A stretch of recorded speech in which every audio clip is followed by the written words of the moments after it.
Welcome back to the DMGB conversation. It doesn't matter, get better. That's what we live and breathe here.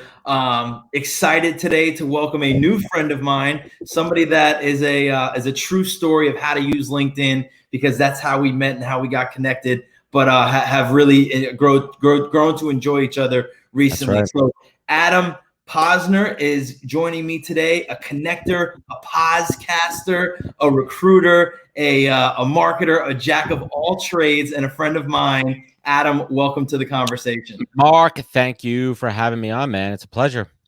I'm really glad to have you here, because I think you bring, so my previous guests so far have been very athletic based. So you want somebody not athletic? Okay, cool. I got you, man. So this really ties in the business side of the DMGB conversation. We're going to talk about some of those things today. So just like everybody who comes on the show, give us the short story of where you come from and how you got to where you are today. Awesome, man. I like to call it long story long, but we'll keep it short so your viewers don't get turned off here. But long story short, born and raised in New York, or something I definitely take a lot of pride in. I knew when I was in school I was going to get into advertising and marketing. That's exactly what I did. While I was in college, I had some great internships with the Buffalo Sabres, the RCN Cable up there, and then I jumped right out of school, got into advertising.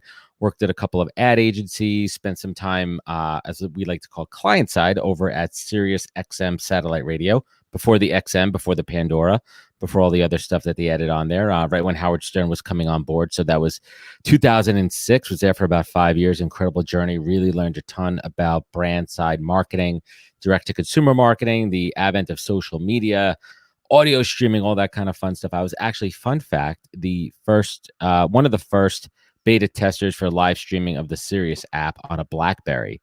Crazy. BlackBerry. You're dating yourself now. I know, man. I know. So did that for about 5 years, and then I made a left turn and I went to American Express. Was there for a couple of years.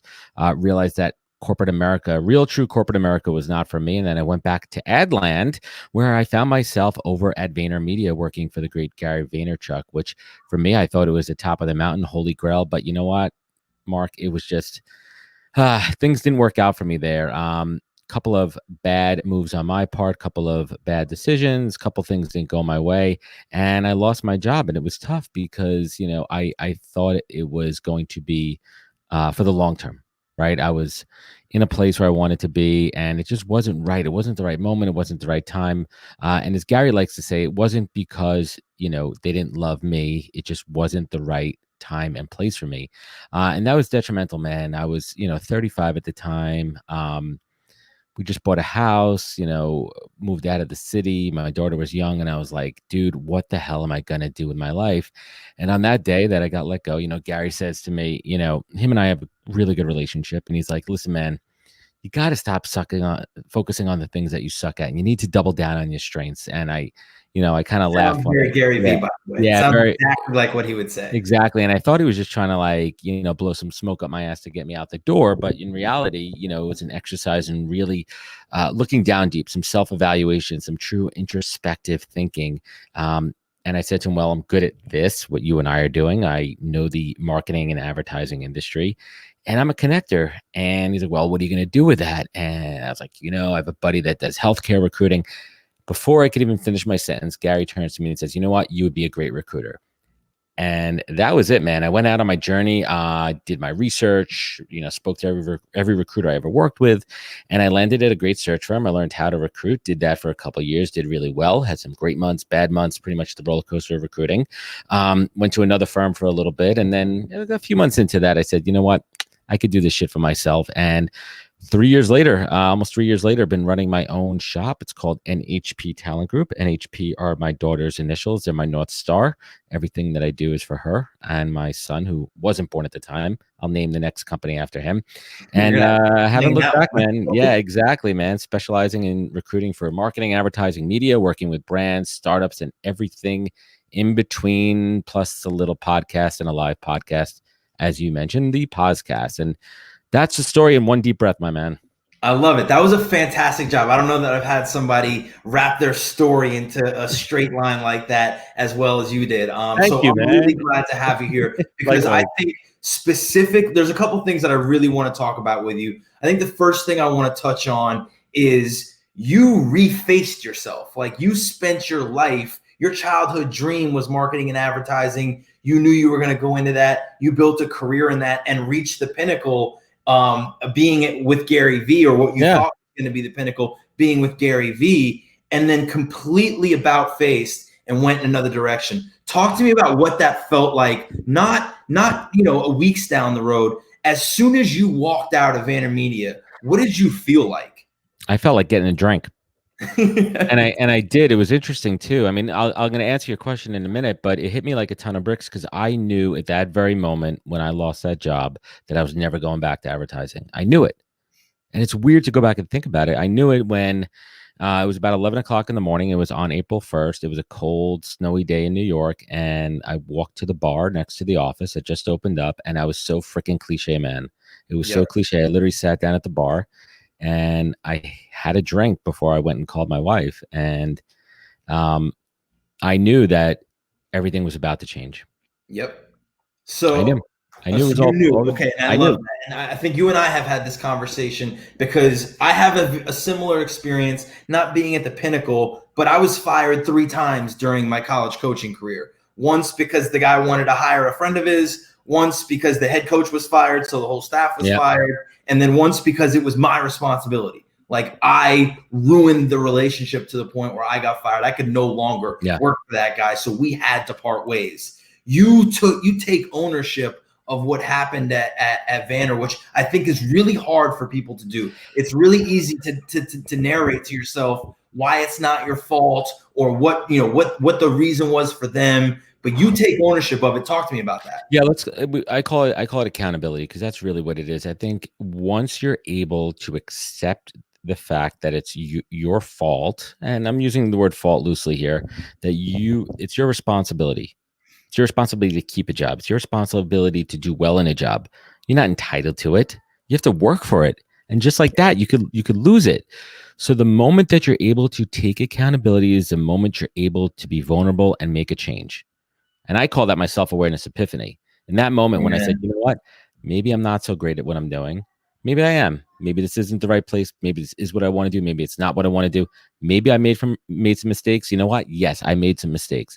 Now I got to figure out what the hell I'm going to do about it. How long did it really take you to the point where you were able to be accountable for that circumstance in your life? Like, there's no way you walked out of there and like, you know what? Yep, that was my fault. I own it. No, I'm ready to go in another direction. Like, that's a hard process. I've been through that process. That's a hard thing to do. There was a lot of blame too. I mean, listen, to be brutally honest, I would say I take about 75% responsibility for what happened. I think there's some other factors that were out of my control. I think that there was some personal relationships with some people there that if they went another way, I might have still been there. Yeah. But ultimately 75% is a majority, right? That's on me. That's on me. It wasn't 50-50. If it was 50-50, I'd be having a different argument. If it was 50-50, it was 60-40, I could still be in advertising right now and unhappy. Well, I mean, Jocko Willink, extreme ownership, he talks about everything that happens to you is your responsibility, whether you like it or not. So I think it's important that you own that because that helped you get to where you are now. Absolutely. Because I was not vulnerable, or I was not even close to as vulnerable and open as I am now than I was back then. And I think once you're able to be open, and listen, there's certain things you keep to yourself. We're not saying that you're a complete open book, but being vulnerable and open and receptive, right? That's what changes everything, man. That's when you can really be your true self. Yep. Okay. So great. You get the accountability piece, you're owning that experience in your life. And then, all right, you've got this idea that, you know what, I think I could be a recruiter. Talk to me about being where you were in your life, having to essentially start over, right? New profession, new industry, like something that you really didn't know anything about. There's certain skills that carry over. Yeah, recruiting's one of those things like real estate, right? It's one of those professions where everybody thinks they could do it, right? Everyone thinks they could be a real estate agent. Everyone thinks they could be a recruiter, but there's an art and science to it that you do not know. So I went in, literally, I was a rookie, right? Think about it, 35 years old, starting a new career, day one, making a $40,000 draw. And if anybody doesn't know what a draw is, that's a loan, right? Like any commission you get paid gets taken out of that, right? So like it's 40,000 until you make over 40,000, and then everything on top of that is gravy. So, Correct. going from, a decent 6-figure salary where you had a steady paycheck, you didn't have to worry about it, everything was taken care of, to going to a sales draw, that was mind-boggling, dude. And that kind of changed something for me inside also, where for the first time in my life, I was hungry. I was hungry to earn. I was hungry to win. Because before that, when you're making a salary, man, you're just cruising along, right? Like maybe you'll get a bonus at the end of the year, but when you have to hunt for what you eat, man, it changes everything. And that lit a different fire inside of me. That lit this new fire in my career and my life. And my wife calls it out all the time. She's like, that changed you. That brought out things inside that were deep inside of you that just were waiting to come out, like all these positives. So when did you know that you wanted to open your own company? Did you know as soon as you walked into the recruiting space that like, oh, I want to do this on my own? Or when was like, no. So like, oh, wait a minute, yeah, I want to so do just this for somebody else. Yeah, it's a good question. So a little timeline on that one. So I worked for a great firm called Onward Search for a couple of years, where I really learned how to recruit. I learned the art, the science, because it's two parts of recruiting, right? The art of it is to really understand a candidate's motivation, understand the communication strategies, understand the biz dev, the relationships, all those pieces. And then the science of it, the data behind it, how to technically recruit, what your systems, your process, your organization, all that stuff. Did that, learn that, mastered that. And then I got wooed, kind of like a free agent. I got wooed to this UK recruiting firm that was opening up a digital shop here in New York. They wined and dined me, and man, they got me, man. I was like, you know what? Let me take a chance here. And then about 6 months in, the chemistry was off. We'll kind of leave it at that, but it was just not the right place for me. And it was literally, dude, it wasn't until one night, again, talking to my lieutenant, my wife. Well, she's actually the captain. Who we kidding here? Who we kidding here? And she said to me, she goes, "Why the hell can't you do this for yourself?" And it was not even half a second thought, and that was it.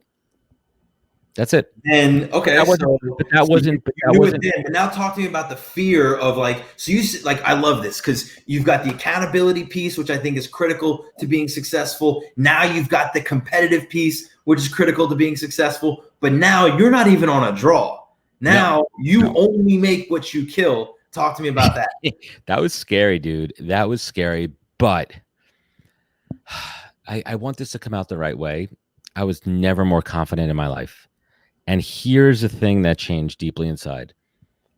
I knew that it was a zero fail mission. And once I had that epiphany, I haven't looked back. There was never a point in the last 2 3/4 years that I ever said, shit, this ship is going down. Even in the last 4 weeks. Yep. I've never had that mindset one bit. So yeah, you're right. I had to jump right in, and I was like, shit, I don't have a draw. I have nothing to bank on. I have nothing to fall back on. And that was just gasoline on my fire, brother. That was just gasoline, and that got me going. That was nitro fuel. For me, something that is a deep foundational pillar in everything I do since the day one in my professional life is relationships. And I was able to open up my book and go back to relationships from day one and call on people that knew I was good, trustworthy, loyal, respectful, and they gave me their business. They were happy to give me their business. And that's what happened, man. That's awesome. That's rarely. I think in my entire life, just to call it out, I think I made a handful of cold calls.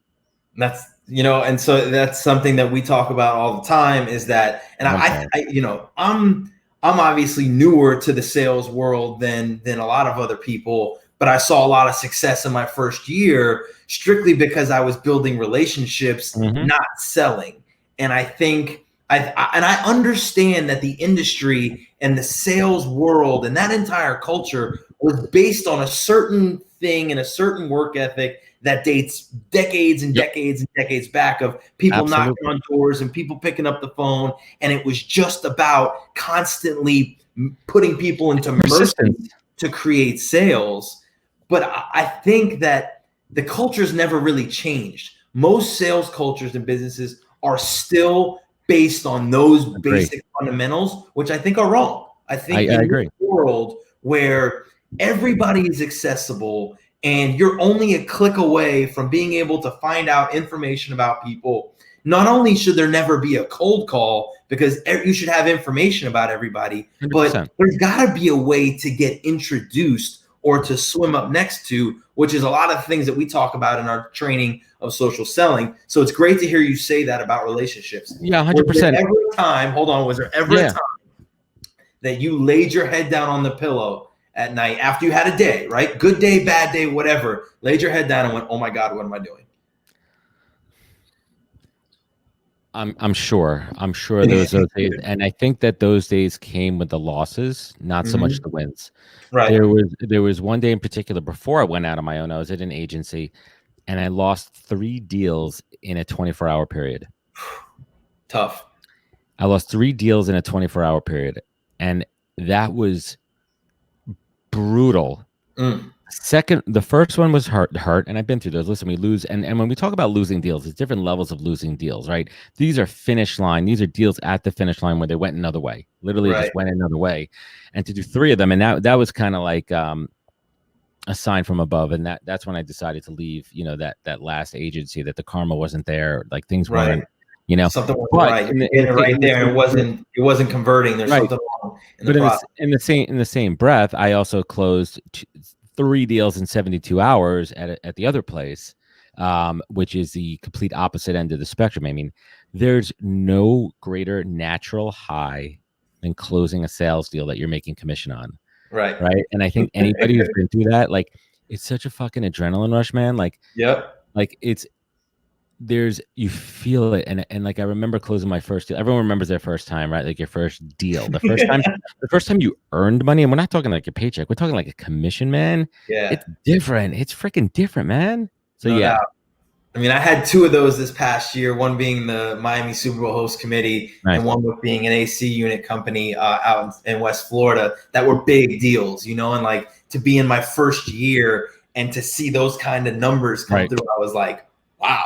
Like, okay, but that really kind of lit the fire underneath me to really be an entrepreneur, because that's really where I felt the taste of, wow, these are big numbers, and I'm really not seeing a whole lot of that number. Yeah. You know what I mean? Like, well, that's the difference. Like, when you go out on your own, I mean, I eat everything, it's all me, and that changes.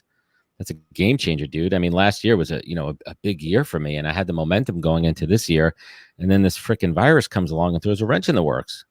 Which is a great segue to what else I want to talk about with you right now, because obviously this is a really hard time. People are struggling with it. What are you doing to keep the mindset of it doesn't matter, get better every single day? Absolutely. And dude, mindset is everything. Mindset is everything. Mindset is everything. And I repeat that mantra. So there's a couple of things that I do. So first, a couple of my mantras. One of them is that I learned on day 1 of recruiting from my mentor, Tom Hull. Plan your work and work your plan. Plan your work and work your plan. Every morning when I get up, I have a plan. I'm not just going to sit around. And don't get me wrong, literally a couple hours ago, I took a 2-hour timeout and I watched the last 2 episodes of Ozark, which were crazy. Don't tell me I'm there. I'm on season 3 right now. I got 3 episodes and left. It's okay to take those timeouts, right? But I had a plan today, right? And I knew my plan. I was going to do content in the morning. I had to do some work for my client. I had to schedule some interviews. I had to talk to a couple of candidates. I had to do a live show, and I had my plan for today. That's what's keeping me sane. The other part is, let's go back to what I said before. This is a zero-lose mission. This isn't first of all, this is temporary. This whole thing is temporary. We're going to get past this. And the ones in business, and not even just specific to recruiting, the ones that are proactive right now and are using their time wisely to deepen relationships, add value, be relevant, and stay on top of things, you're going to come out on top. I'm telling you, you have to innovate. You have to pivot. You have to think, what else could I do for my clients, even if they're not revenue generating, to stay relevant with them? What could I offer them? Even if I'm not getting a penny right now, it's going to be 5 pennies when we get out of this thing. That's the mindset I'm in, man. And I've not broken that.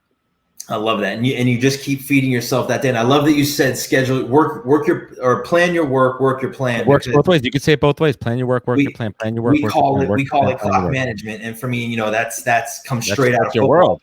Like the teams that manage the game the best, the teams that manage the clock, that get an extra possession, that know how to just work it to their advantage, are the teams that win. Situational 100%. Awareness. Right. So it's also the same in life. It's the same exact thing 100%. In life. But it's also important right now. I've been taking a little bit of downtime, and I think it's okay. I've been taking strategic downtime though.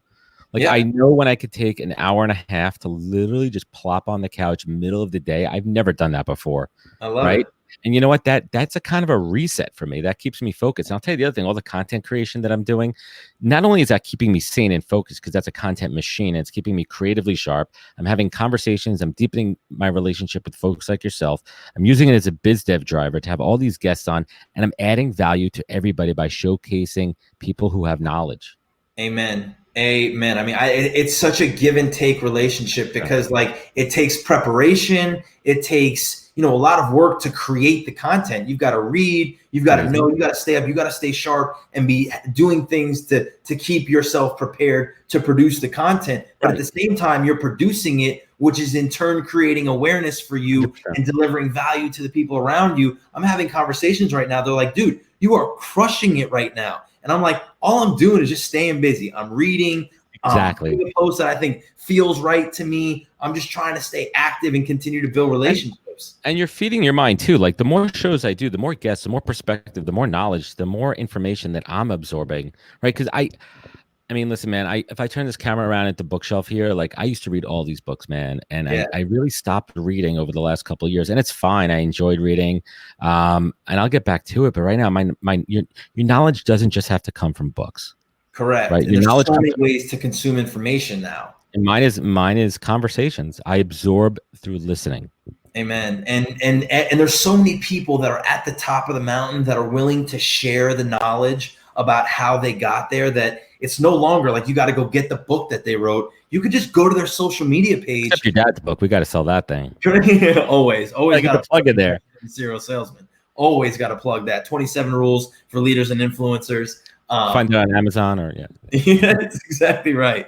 Okay, so last topic that I want to get to before we close this thing out. But so we've talked about innovating and pivoting, right? You're in the recruiting world, the staffing world. Where do you see that industry going from here? What are the big fundamental shifts that you see happening, or what do you see coming out of this? That's a great question. So there's a couple things here. One, I think it's going back to basics, and we're talking about in-house and external agencies here too. It's going back to basics. I think we moved away from basics, and we've been relying a lot on technology and speed. I think the basics are around relationships. I think we need to go back to relationships and remove the transactional element from recruiting. It sounds cliche, but you got to bring the human back to it too. Right. You really need to understand that it's all about relationships. And I think that's what's going to separate, the cream of the crop here in our industry. The folks that do it well, the folks that get it, the folks that didn't just jump in to make a quick buck. Those days are over. Yep. And the paradigm of being a taker, those days are over. Right. It's all about the value. It's all about like being a giver, and it's all about how much value you could give, and people respecting the relationship, the holy relationship. I think that's what it's all about. I think that the other thing that's going to be interesting coming out of this, there are a lot of really good folks that are out of work right now, not by choice. And the market literally turned on its head in early March. It went from being the other way around. It was a candidates driven market right now, and it's complete opposite right now. Wow. So companies, it's almost like a free agency. It's almost like a draft, man. The companies that are smart and have the financial ability are going to have an extreme advantage right now, where they could scoop up an amazing crop of available talent. Right. So I'm talking to a lot of my clients, and we're having this conversation. And if you want to take it an even tactical step further, right? If we want to talk about these PP loans, the PPP loans, right? There's a clause in there that says that you have to be staffed up and have a payroll by June 10th in order to turn that loan into a grant. So all these companies are going to be hiring up. Right. That is an advantage for any recruiter out there to have a real conversation with your clients and get to work. I love it. I love it, guys. That's real shit right there. Nuggets and insight. Dude, this was a real pleasure. Not the first time we've been together, technically our third time. Did the podcast. Glad to have you on the DMGB conversation. Unbelievable nuggets. Thank you so much for sharing. You will 100% embody the DMGB hashtag. And thank you again, my friend. And looking forward to talking again soon. Thanks, Mark. Pleasure coming on.